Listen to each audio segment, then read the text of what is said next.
बिस्मिल्लाहिर्रहमानिर्रहीम। बहुत सारे लोग ये कह रहे हैं कि ऐसा क्या मुल्क में तब्दील हो गया जिसकी वजह से इतना ज़्यादा जो है माशी गैर यकीनी सूरत हाल हो गई और पूरे मुल्क में जो है एक अफरा तफरी जिसे कहते हैं कि फैल गई है। और ऐसा क्या था कि आप लोग तो पेट्रोल की कीमतें जो हैं पहले बढ़ा रहे थे और फिर आपने जब 10 रुपये कम की, सिर्फ 10 रुपये कम की, और तो अब ये मिफ्ता इस्माइल साहब जो है क्या कह रहे हैं कि ये इतने ज़्यादा जो है डीज़ल की कीमत बढ़ानी पड़ेगी, पेट्रोल की कीमत बढ़ानी पड़ेगी। इसके पीछे हकीकत क्या है? तो मैंने सोचा कुछ आपको बताऊं कि ये तमाम की तमाम चीज़ें जो हैं किस तरीके से ख़राब हुई और उसका बैकग्राउंड क्या है, और इसमें मिफ्ता इस्माइल, उनके साथी और उनकी ये जो इत्तेहादी हुकूमत है उसका क्या किरदार है। सबसे पहले तो ये कि मैं आपको एक बात बताता हूँ, आप सबको याद भी होगा 1 जुलाई 2021 से लेकर 31 बल्कि 15 फरवरी तक हमने मुसलसल 14 दफ़ा कीमतें बढ़ाई पेट्रोल की। जब हम कीमत बढ़ाते थे तो मिफ्ता इस्माइल साहब जो है आके चीखने चिल्लाने शुरू कर देते थे और कहते थे अवाम पे पेट्रोल पम्प गिरा दिया, ये गिरा दिया, वो गिरा दिया। जनवरी में उनकी एक बाकायदा तौर पे एक इंटरव्यू है जिसमें उन्होंने कहा कि 137 रुपये लीटर पेट्रोल पाकिस्तान में कोई अफोर्ड नहीं कर सकता। बहरहाल 28 फरवरी को 23 फरवरी को जो है यूक्रेन की जंग शुरू हुई। 28 फरवरी को प्राइम मिनिस्टर जो उस वक्त थे हमारे वज़ीर आज़म इमरान खान साहब, उसने फ़ैसला किया कि ये जो है जंग की वजह से कीमतें बहुत ज़्यादा बढ़ रही हैं, तो अब आवाम पे मज़ीद बोझ नहीं डाला जाए। शौकत तरीन साहब उनके पास फार्मूला लेके गए। शौकत तरीन साहब ने कहा मैं 250 अरब टैक्स के हदफ से ज़्यादा हूँ, इसके अलावा मेरे पास ये जगह गुंजाइश है, तो अगर हम 30 जून 2022 तक कीमतें बरकरार रखते हैं तो हमें 300 अरब रुपये की ज़रूरत होगी। हम 5 रुपये यूनिट बिजली और पेट्रोल में 10 रुपये सस्ता कर देते हैं। पहली मार्च से लेकर 15 मार्च तक हुकूमत ने डीज़ल की कीमत में तकरीबन 6 से 8 रुपये लीटर नुकसान किया था और पेट्रोल में फिर भी 2 रुपये हमने कमाए थे। तो मजमूई तौर पे सिर्फ 1 अरब रुपये का पहले 15 दिन में हुकूमत को नुकसान हुआ। फिर उसके बाद 15 मार्च से लेकर 30 मार्च तक डीज़ल और पेट्रोल की कीमत में इजाफा हुआ, तो वो जो आपको याद होगा $130 तक चली गई थी, तो 36 अरब रुपये का मजीद, अब 34 अरब रुपये का मजीद नुकसान हुआ। तो ये कुल मिला के 35 अरब रुपये थे। फिर अप्रैल में इनकी हुकूमत आ गई, इन्होंने पहले ही शोर मचा दिया था कि हम कीमतें बढ़ाएंगे, कीमतें बढ़ाएंगे। कीमतें जो है आलमी मार्केट में डीज़ल की जो है एकदम शॉर्टेज होगी, कीमतें बहुत ज़्यादा बढ़ गई। अब इन्होंने फ़ैसला नहीं किया, अप्रैल में वही कीमतें जो हैं 68 अरब रुपये बढ़ने की वजह से 68 अरब रुपये की सब्सिडी हो गई। फ़र्ज़ करें कि अगर हमारी हुकूमत होती तो ये इतना सब्सिडी जाती कि नहीं जाती, ये एक सवाल है। देखें, हमने फ़ैसले किया था अपनी आवाम को देखकर, और उसी फ़ैसले को हमने जो है जिसे कहते हैं कि ख्वाब ताबीर उसकी पूरी करने के लिए हमने रशिया से जाके, हमारे वज़ीर आज़म ने पहली दफ़ा 1980 के बाद ताल्लुकात बहाल किए और रशिया से 30% सस्ता पेट्रोल जो है उनसे तैयार हो गए थे वो हमें देने के लिए, और गंदम भी 30% सस्ती।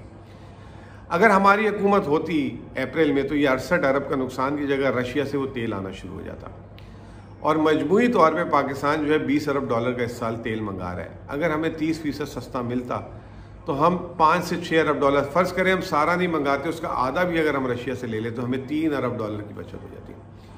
लेकिन क्या हुआ कि ये एक रजीम चेंज हुआ और इन्होंने जो है ये सारा का सारा प्लान किसी के कहने पे या अपनी कमअक्ली से, चले आपने हमें हटा दिया लेकिन मुल्क की मफाद पे तो फैसला करते हैं। आपका पड़ोसी मुल्क इंडिया, यूरोप उसकी मिन्नतें कर रहा है, पैर दबा रहा है कि आप जो है सस्ता पेट्रोल ना लें वहाँ से, लेकिन वो ले रहा है अपनी कौम की मफाद के लिए। खुद यूरोप अभी भी आज रशिया से तेल ले रहा है, तो आखिर हम क्यों नहीं ले सकते थे? अब वो जो खसारा है, क्योंकि अब मई का महीना आ गया तो वो फिर अब डीज़ल की कीमत जो है 80 रुपये बढ़ानी पड़ रही है।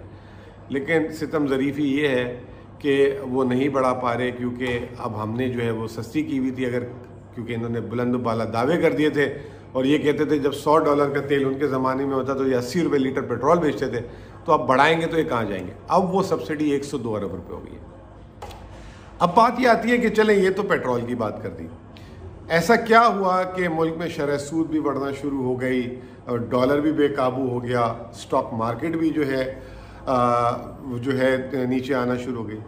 इसमें भी एक बुनियादी वजह जो है, जो अभी हमारे मुशीर ख़जाना हैं پہلی بات تو یہ کہ وہ ایک پوسٹ آفس ہے، ان کے اختیارات میں کچھ نہیں ہے، اور وہ جو ہے ایک جذباتی آدمی ہے، جذبات میں آ کے اوور ایکسائٹڈ ہو جاتے ہیں۔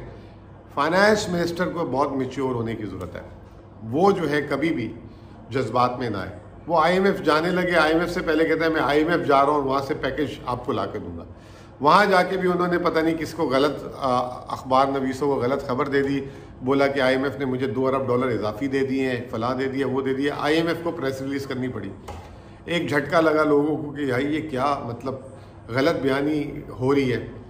پھر وہ سعودی عرب گئے، سعودی عرب میں بھی جو ہے جب کوئی کامیابی نہیں ہوئی، وہاں سے غلط فیڈ کر دیا کہ سعودی عرب نے ہمیں $8 ارب دے دیے۔ اب مارکیٹ پریشان ہوتی ہے یہ باتیں سن کر، غیر یقینی صورتحال سن کر۔ پھر انہوں نے جو ہے جب پہلے دن ان کی حکومت آئی تو وہ $2-4 پیچھے انہوں نے مصنوعی طور پہ کرایا، اسٹاک مارکیٹ کو بڑھایا، آ کے ٹی وی پہ شہباز سپیڈ ہے، شہباز سپیڈ آ گئی ہے، یہ آ گئے، وہ ہو گئے، ملک کی معیشت اب دیکھیں اب ریلیف دیں گے، ہم بجلی سستی کر دیں گے، ہم پیٹرول سستا کر دیں گے، ہم معیشت کو یہ کر دیں گے۔ اب وہ کل پریس کانفرنس کر رہے ہیں بیٹھ کے کہ جی آئی ایم ایف سے شوکت طرید نے وعدہ کر دیا کہ ڈیزل جو ہے 295 کا ہو جائے گا، 250 کا پیٹرول ہو جائے گا، بجلی جو ہے آئی ایم ایف سے وعدہ کر لیا۔ آپ تو کہہ رہے تھے میں بجلی کم کر دوں گا آ کے۔ تو کہنے کا مطلب یہ ہے کہ جب آپ غلط اوور ایکسائٹمنٹ میں باتیں کریں گے تو یہی ہوگا آپ کے ساتھ۔ پھر آخر میں جو ہے انہوں نے جو سب سے بڑے بلنڈر کیے وہ غلط اعداد و شمار دینا شروع کر دیے۔ مطلب وہ $12 ارب آپ کا جو ہے کرنٹ اکاؤنٹ خسارہ، کیونکہ پوری دنیا میں مہنگائی ہوئی ہوئی، عالمی مارکیٹ میں قیمتیں بڑھی ہوئی، آپ نے اسے کہا $20 ارب ہو گیا، جھوٹ بول دیا۔ اب کیسے ڈالر قابو میں آئے گا؟ ایک طرف آپ کے ذخائر میں پیسے نہیں ہیں، دوسری طرف آپ نے 12 کو 20 کر دیا، لوگ تو پینک کریں گے، پیسہ نکالیں گے۔ پھر آپ نے جو ہے بجٹ خسارہ 2500 ارب ہو رہا ہے، آپ نے کہا 6500 ارب جا رہا ہے، تو آپ کو مارکیٹ میں کوئی کیوں ادھار دے گا؟ اب آپ لگے ہوئے کہ جی انہوں نے اسٹیٹ بینک کے یوں کر دیا، وہ کر دیا معاہدے۔ اگر ہم نے اسٹیٹ بینک کے غلط معاہدے کیے ہیں تو آپ جو ہے اس کو ریورس کر دیں۔ آپ تو کہتے تھے ہم ریورس کر دیں گے، اب آپ کہہ رہے ہیں کہ نہیں ہم نے وہ نہیں کرنے، ہم جو ہے پھر کہتے ہیں کہ جی شوکت طرین صاحب اور یہ وزیر اعظم عمران خان جو ہے وعدے کر گئے تھے، اب ہمیں اس سے پورا کر۔ ان کی اطلاع کے لیے عرض ہے 22 آئی ایم ایف پروگرام ہوئے ہیں آج تک، 22 میں سے جو ہے نا پاکستان نے تقریباً 19 پروگرام بیچ راستے میں چھوڑ دیے، اور سارے کے سارے انہی کی حکومتوں نے اور پیپلز پارٹی نے چھوڑے تھے۔ اگر آپ کو اتنی آئی ایم ایف اور اس کی ہے تو یہ بھی چھوڑ دیتے آپ، لیکن آپ کر نہیں سکتے، عوام کو آپ روزانہ جھوٹ بول رہے ہیں۔ تو کہنے کا مطلب یہ ہے کہ مفتاح اسماعیل صاحب کی جو ہے نا ایک وزیر خزانہ کے طور پہ صحیح ٹریننگ نہیں ہے، ایک جذباتی آدمی ہے۔ بہتر یہ ہے کہ وہ کیونکہ ایک انڈسٹری کے بیک گراؤنڈ سے، ان کی انڈسٹریز بھی ہیں، وہ وزارت جو ہے ministries of industries and production اگر ان کو بہت چاہیے تو لے لیں۔ فائنانس منسٹر جو مارکیٹ کو صحیح سگنل دے، اس کی کریڈیبلٹی ہو، صحیح بات کرے۔ اب انہوں نے کل آٹے کا بول دیا کہ جی آٹا جو ہے 40 روپے کلو مل رہا ہے، گھی 210 روپے کلو مل رہا ہے۔ آج ہی آٹے مل والوں نے 66 روپے کا اعلان کر دیا کہ جی ریٹ بڑھ رہا ہے۔ تو دیٹ از ویری امپورٹنٹ، اور یہ سچ بولیں، سچ آپ بولیں گے مارکیٹ آپ پہ یقین کرے گی، آپ کو راستہ دے گی۔ اور میں یقین جانے کہ ابھی بھی ایسا کچھ نہیں بگڑا۔ آپ اگر حقیقت بتا دیتے کہ جب ان کی گورنمنٹ گئی تھی تو اس وقت ڈیزل $110 ہو گیا تھا، اب $200 ہو گیا، اس کی وجہ سے ڈیزل کا سپریڈ بڑھ گیا۔ آپ جو ہے زبردستی دوسری حکومتوں پہ ڈالنا شروع ہو گئے، آپ کے اندر ہمت نہیں، آپ رشیا کا ایکسیپٹنس نہیں کر پا رہے۔ تو اس طریقے سے نہیں ہوگا مفتاح بھائی، آپ کو میں بتا رہا ہوں، یا تو آپ لوگ الیکشن کرا دیں اگر آپ کے پاس مینڈیٹ نہیں ہے، اور بے شک جیت کر آ جائیں، پھر آپ اچھی پالیسی، آپ کو باہر والے بھی پیسے دے دیں گے اور آپ پالیسی بھی اچھی کر سکیں گے، ورنہ جو ہے آپ سچ بولیں please. Thank you very much.